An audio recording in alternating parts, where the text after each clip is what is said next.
So I went from chocolate to geology. Okay, we're gonna try this again. See how well you do this time.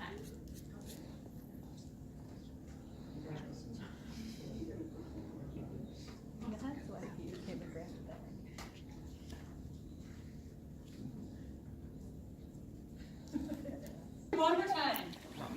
Do we have to get it right before we? This time it's almost time for Mom's retreat, and it came out. It's almost time for rum and sushi.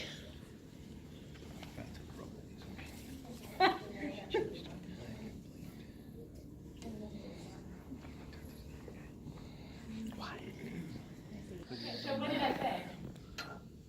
I summarized it as a story about Mosiah. Oh, and it ended up some story about I can't Satan. remember what you said. There's a lot of things I It said. was a lot of things. It was really long. It was a whole paragraph long. Okay. So, when you come to HGC and we say, we want you to teach a class, and like I told her exactly what it was, and why couldn't she pass it on to the next person? It's a lot of information that I could not process and remember. Have you ever felt that way?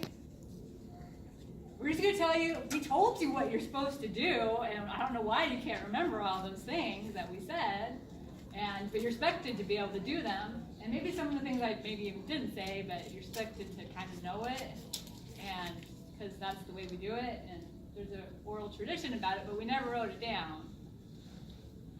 But you're supposed to know it, share it with everyone else. So that's kind of what we're talking about tonight. The need for core books, for stuff written down, for us to be able to remember things and be able to share it with everyone else. When we studied the Nephites versus the Mulekites didn't have any records that they brought with them to this world. And so it says in there that their language had become corrupted because they brought no records with them. And they denied the being of their creator, and Mosiah nor the people of Mosiah could understand them, which is what I told her. But the Nephites, they did keep a record. And Alma, when he's passing on the records to Helaman, he says, I also command you that you keep a record for this people, for it is for a wise purpose that they are kept. For behold, they have enlarged the memory of this people. Were it not for these things that the records do contain, Ammon and his brethren could not have convinced so many thousands of Lamanites of their incorrect traditions of their fathers. And in Mosiah, he says, my sons, I would that you should remember that were it not for these plates which contain these records and these commandments, we must have suffered in ignorance, even at this present time, not knowing the mysteries of God. For it were not possible that our father Lehi could remember all these things, and to have taught them to his children, except it were for the help of these plates. So, having the plates helped them to be able to enlarge their memory, be able to pass on the important things to their children, and so that they wouldn't become corrupt in their language and in their traditions. And that is what we're trying to do too. That we want to be able to pass on all the knowledge and stuff that we have gained by doing homeschooling together, and be able to have it to be passed on these traditions. In Nephi, when Christ came to the Nephites, he asked them, behold, there are scriptures I would you should write that ye have not. And he asked them to bring the record, and he says, well, when Samuel the Lamanite, when he prophesied to you, didn't he say these things, and why aren't they written down? And says, how be it that ye have not written this thing? And Jesus commanded that it should be written. When he gives us revelation, gives us inspiration, then he expects us to write it down so that we can remember them. Remember the words that he gives us.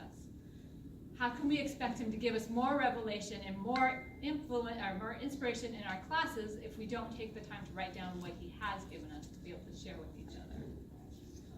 We're going to watch a video.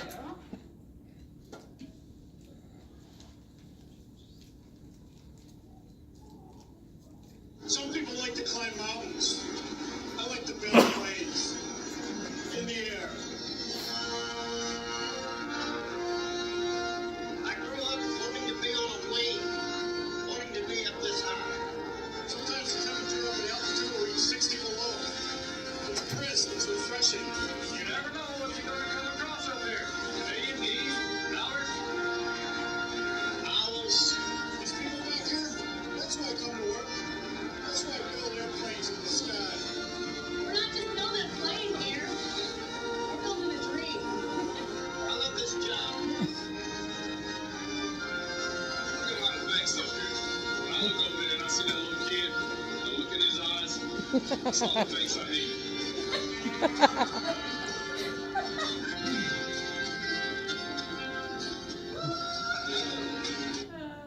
Okay, does it ever feel like that?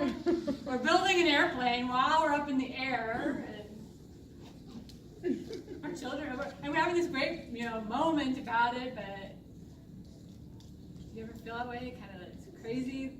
This is what kind of being alive is, and having a family is. You're learning how to do it while you're doing it, and so we would like to have it.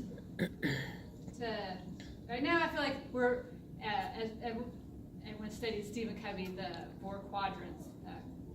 The first quadrant is manage crises and pressing problems, and the second one is focus on strategies and values. And in quadrant 1, that's urgent, important stuff, and quadrant 2 is non-urgent, important stuff. And I think that we all are in the business of doing important things. We are all very busy and really focusing on the important things, but we're kind of living in quadrant 2 with our classes and stuff at HGC and working on that. And instead, we're in quadrant 1. We need to move over to quadrant 2.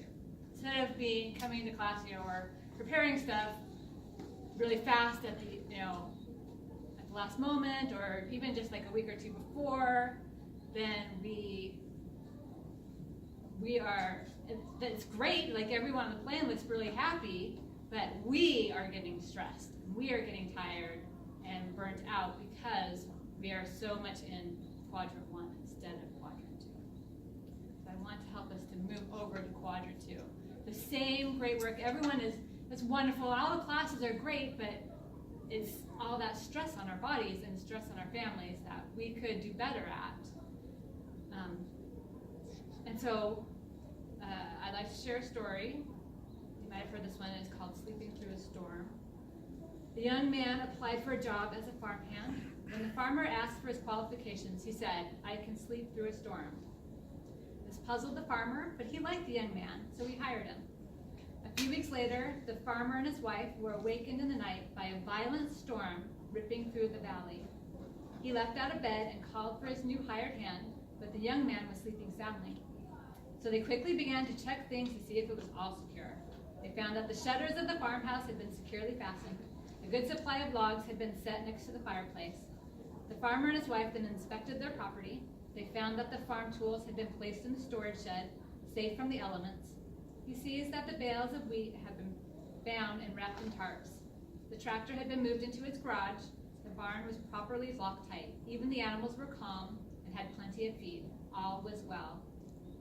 The farmer then understood the meaning of the young man's words, "I can sleep through a storm." Because the farmhand did his work loyally and faithfully, when the skies were clear, he was prepared for any storm. So when the storm did actually break, he was not concerned or afraid. He could sleep in peace. This is what I want for us, that we can sleep through the storm. A storm happens every Thursday. And it's crazy, but it's wonderful. It's like a great storm at HGC. And the more we are prepared, then the more secure and the more confident we'll feel as we're teaching, that we come into it relaxed, and that we didn't have to cram, all night the night before, and lose sleep when we could have prepared earlier, and be more secure, be more not stressed. We're watching one more video.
sleep through the storm.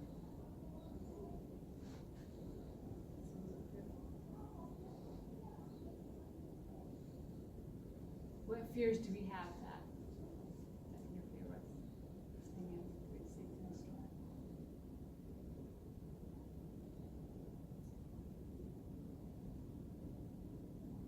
And how do we relate that to what we're talking about? I think it's something I tell my kids a lot, like if you put in the effort, it's not gonna be a big surprise when something comes up, like do a little bit along the way. It's hard to, because procrastination is so delicious. But, it's, if you put in the effort, you're gonna find that piece, that reward. I'm teaching, well, I was teaching last semester 2 classes. One class I was really prepared for, I taught before, I had lots of information all printed out and all my stuff organized. And the other class, I just had bare minimum outline, like 3 lines long. And every week I had to write it the night before. And the difference between the two is very compelling to help me to write this, because the one I was prepared for, I could just, I could look at it the night before. I usually look at it like the week before and know what was coming up. It'd take me about 5 minutes to reread it. And the night before, I would look at it one more time, and it would take me about 15 minutes total to prepare for my lesson, because everything was ready to go. Whereas the other one, I was spending hours and hours the day before getting everything ready. When, as we know, as school starts, life is just busy, and it's hard to have time to be able to do those things. So if we are able to take time when it's calm to be able to prepare the lessons, then we'll see the benefits of that later on. So, all this leads up to what we would like to introduce, is that we are going to offer 4 new training classes. And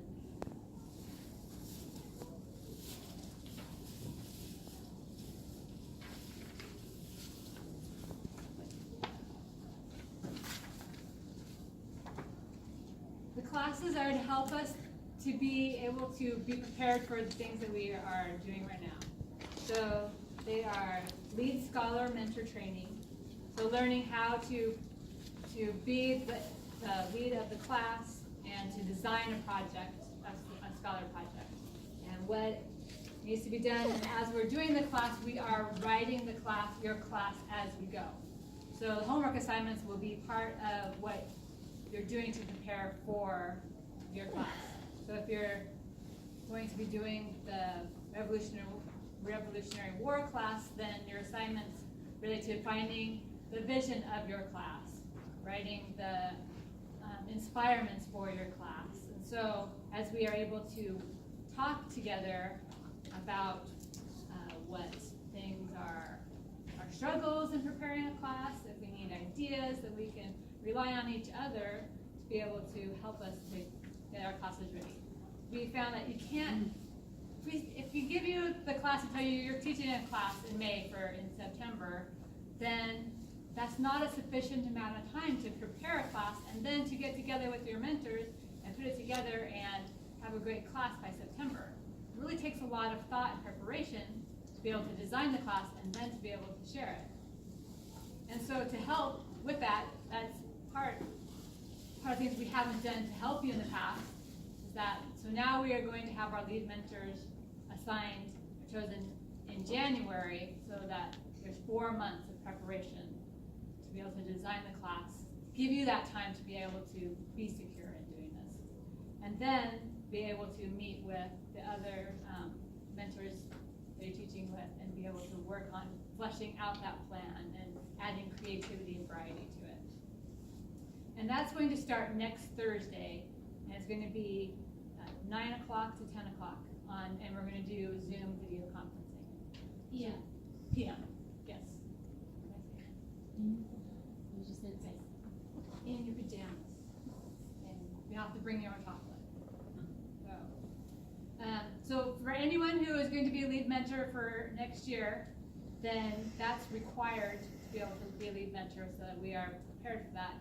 anyone else who wants to take the class and join along and do this, you're welcome to join us as well. Let me know, and I will give you the materials for the class. And yeah. So what do you consider a lead mentor? Okay, so this is lead scholar mentor. So this is for the classes that are for the 11 years old and up, the dabblers and the. So this AB course is basically for them. Those are the lead scholar mentors. Yes. Yeah. For 11 up, for the dabblers on up. So the question was, who is the lead mentor? Well, I just No, wonder what you're that's- saying, like, that's what's something lead you- mentor like, every time you're in charge of a class? Right. That's why I'm trying to designate that as different, because we're also going to do love of learning mentor. So when you're in charge of the love of learning classes, either the firecrackers or the sparklers, we're going to have a separate class for that. To meet those differing needs of how you Not on it. It isn't. It is? It's the third one. It's the third one. Well, I mean, like the session, like training time. Oh, it's not right yet. The sidebar goes along with. Can we have a 101 on how to read a pamphlet? That should be first, and then we'll go with it. And when is the bottom and the top one? When does the Thursday and Tuesday start? The Thursday one, next week. And then Tuesday's Tuesday? The Tuesday is the fourth Tuesday, but not in January, starting in February. So we still have to get that organized. So like the 26th of February-ish? Yeah. That's the mentoring practice. Yeah. And is that open to everyone? Yes. That one's open to everyone. And it's, Really, this one, the top one's open to everyone too. It's all mentor training, so anyone that wants to learn mentoring and how to write a class and all of that, we want everybody to have that opportunity. yeah. Have you told those that are gonna be the scholar mentors who they Yeah. are? So they know. So the next one is scholar mentor training. That's for anyone who is helping to mentor any of the scholar classes. So, and it's supposed to be this is learning how to be a scholar mentor and all the basics of what goes into a scholar class. And then the lead scholar mentor training is to build on top of that. And so, but we do what we can, and we really need the lead mentor training now, and we're going to wait to do the scholar mentor training because that can wait till May. So in May, we'll be doing an 8-hour class on how to do scholar mentor training. That'll talk about how to do. I was just wondering, when is the May training? I gotta look at the date. It's like the last week of May. On the calendar. Yeah, it's on the calendar. No, what is on this? I didn't put it on I'll the look agenda and see if tonight. it's on the, Actually, I don't know if it is. It's in the, yeah, it's in the digital. It's the 2-day training that we've been doing the last 3 years, but Misty has developed a specific training for that now. So we'll do 8 hours of the scholar mentor training, and we'll do 8 hours of the love of learning mentor training, and that training at the end of May, so we can get it all in. So scholar mentor training is for anyone who teaches a scholar class, and it'll be about like how to do simulations, how to do book discussions, how to engage the kids more, how to design inspirements that meet the needs of all the children. My favorite one is teach like your hair is on fire. And then the level of learning mentor training. Anyone who teaches a level of learning class in the firecrackers or the sparklers, how to design a class, how to come up with ideas, how to fill that whole 2 hours, how to find topics that you love, and then how to flesh them out so that it makes a class, that kind of stuff. And it'll be, especially for, if you've never taught a class, that would be a great place to start. And then mentoring in the classics is for the whole group. It's for all of us to read classics together and to be able to discuss them and have practice at having good discussions. Like we learn it by doing it together, and then we are able to do that better with the scholars in our class because we've had experience being able to do that. And that's going to start on Tuesdays, 4th Tuesdays from 9 to 10 p.m. starting in February. And that will also be on Zoom. Yes. Did you, but this is a, did you explain this is a book group and it's? She's gonna, Oh, you're gonna do that she's later. gonna describe more of Oh, mentoring. yeah, I'll talk about that, but one comment I had, with these trainings that we've been doing the 2-day trainings for the last 3 years, right? But the difference between what Misty's talking about and what we have already been doing is that, like she said, we're writing it down, we're developing actual training where we're gonna be doing the same thing each year, so that it's secure, not stressed. It's the whole thing she's talking about is, every year when we go to training, we will now have a format that we follow. And I have the books, this is for the lead elementary training. I made it, this is to put all the training, so whenever you do new trainings, you can put this in this folder. And in here, then we have the schedule of what we're talking about. And it has what the leading principle is for the day, what the vision, or what does that leading principle mean, what the student preparation is. So, because we don't have to read a whole book every week, but there's an article that's probably between 6 to 10 pages long to read and to discuss together as a group about this principle. And some questions to consider during the reading. And then it includes the lesson outline and what we're going to discuss, and then an invitation to act and any additional resources. So you have all this, I have notebooks for all the lead mentors that are for sure for next year, and then for any extras, there's a few extras that I have, and anyone else I can bring extras. So you have all the information and all the documents that I, in mine I have, if you want to look at what the articles look like, I have them in my notebook. But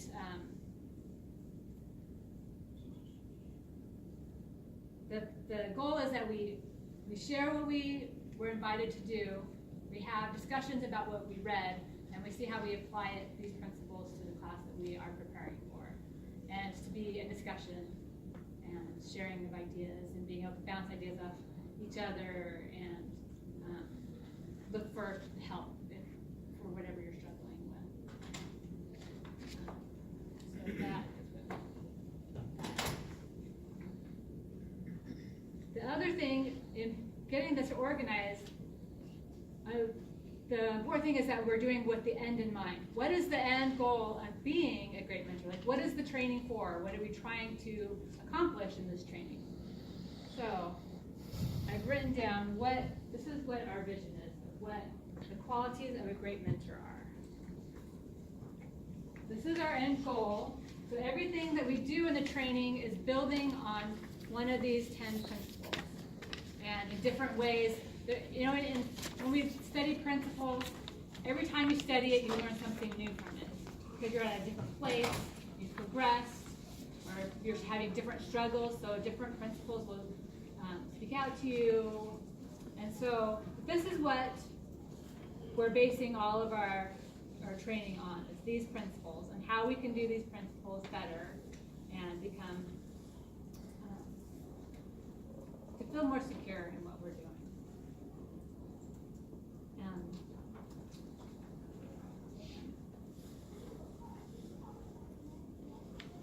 So just to go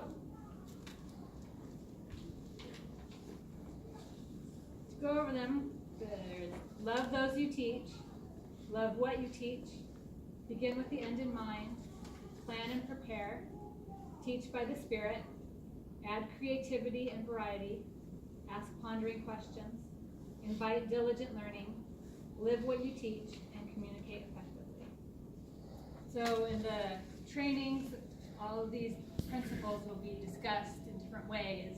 When you're a beginner, you know, we'll talk about them in one way, and as you've been doing it for a long time, you'll have deeper insights on what these things mean at different times. So we'll continue to improve on those things. Is there any qualities that you see on here that speak to you? You're like, oh, I see why that might be there, or I wonder why that might be on the list.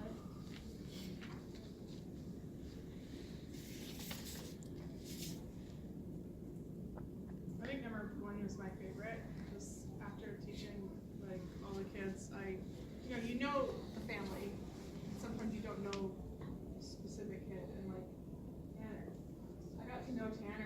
last year, and I'm like, oh my gosh, I totally love him. Like, I love him, not just like Priscilla's family. So knowing that, I mean, we have a lot of large families, so sometimes the kids feel like I'm one of a herd or something, like mine do. And when you know that person, when somebody knows Ava versus knowing Bree, it makes me all teary. Hi. But it's also like, when somebody says something, like if you guys have come up to me about one specific one of my kids, and you know exactly what, you know, they learned that day or they felt like you had a moment with them, that is why I homeschool. That is, you know, why I do this, so that you know my kid and they know you and they know that you love them. And so so when it does come down to, did you agree? Oh, I didn't. Oh, okay. Well, you know, there's not a, you know, we get an F. It's oh, I'm not part of the discussion, and you know, it's a bigger thing than a grade. I kind of feel like the scale, you know, like on the rock scale of hardness, that it goes from 1 to 10, and it doesn't go in incrementally up. If you look at it, from 1 to 9, it kind of does, and then number 10 is like there's not even anything near what the 10 is, and 10 is a diamond. There's nothing that even comes close. It's like this way, and then you jump. And I feel like this is what the love those who teach. Like this is the 10, and everything else is, you know, drops down far from that. But if you don't have the 10, if you don't love those who teach, then pretty much nothing else on this list is going to matter. What else? What else do you see on this list? Well, I was just thinking about how I go about teaching, mentoring in class. And one of the things I've learned about myself as one of my strengths is a lot of times I'll plan material, but I go and, you know, the direction it goes is based on the needs of what's happening in the class. And it can go any direction. And so the teaching by the Spirit, so those two hand in hand, which points at one of my weaker areas, which is, you know, saying this is what we're going to do and we're going to stick to this, you know. Like, I think often one of the challenges that some people have is they say, well, here is this outline and I have to do what's on here, or they're not going to get all the material that they need to get. And I guess I'll take this back. The way I learned this lesson is I was a gospel doctrine teacher when I was a sophomore in college, and then I was a gospel doctrine teacher about 2 years ago. And I think about the different way that I taught. Like in the gospel doctrine class, then I'd be like, there's this outline in the lesson, and I have to get through everything, you know, in this lesson. And if someone wanted to make a comment or tell a story or something, I was so concerned about getting back to my outline so I could teach them what was on that outline. And now, like, the complete difference is it's there, you know, you teach a point, or you might have a couple of key points that you want to make that day. But when you're prepared and you follow the Spirit, you might not get to 3/4 of what you had planned, but it doesn't matter. Because when you do that, what happens is most often the most important things take place in class. And I think that's the huge difference about about being a mentor and being, I'm the teacher to fill your student bucket. There's a great quote.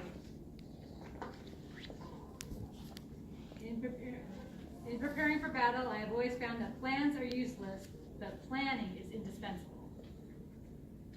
I was like, that's so true. Make great plans, and the plan itself isn't what is important. It's the planning that went into it that is important. What else? Well, this is like totally not as beautiful as what Jen just said, but I ask pondering questions. I have such a hard time with that. Like every time I even try, it still is yes or no question. So I'm just that's hard, and it's very important. I have a hard time with that when I ask Chandra, how would you say it? I do, because like, in my head, I'm like, well, I'm gonna ask this and your answer's gonna be this. And I'm trying to learn how to say a different way that doesn't ask for a specific answer, which is so hard. But sometimes you can just follow it up with and then silence until someone talks, because then they're like, oh, this is weird. You know what I learned though, just this year working with, we've been talking about the Socratic method. And I always thought the Socratic method is you can only ask that open-ended question, that creates the like where you get that, that's the type of response you're talking about. But what I've learned is that sometimes it is important to ask a specific question to get information. It depends on the teaching moment and what the end goal is. So sometimes you do want to ask those type of questions. So it's learning to have the discernment to know when to ask that type of question or ask a pondering question. So It's hard to create a pondering questions for me. yeah. So What else?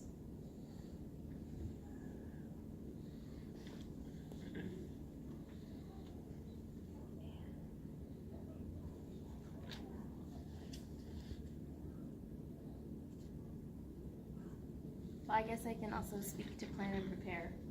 That's just so true. Like, I mean, you have things planned out. It was so much easier, and I've taught speech and debate 3 times now. And it's, like, I almost don't have to do anything before class now. And, but I taught other classes where we weren't prepared, we didn't really have a plan, and it got crazy and very stressed out. And I've had a panic attack in class before. So I know about being stressed in class. So it's just, yeah, if you're prepared beforehand, you take that little bit of time beforehand to prepare. And what's really cool is this, that we're going to be preparing months in advance. That's going to be so much nicer because you're going to be ready. And it just feels so much better to come into a class where you just were ready for it, and it wasn't a stress right before, that you had time to ponder about it and gather information from different sources that just randomly come in your path, and it just feels so good.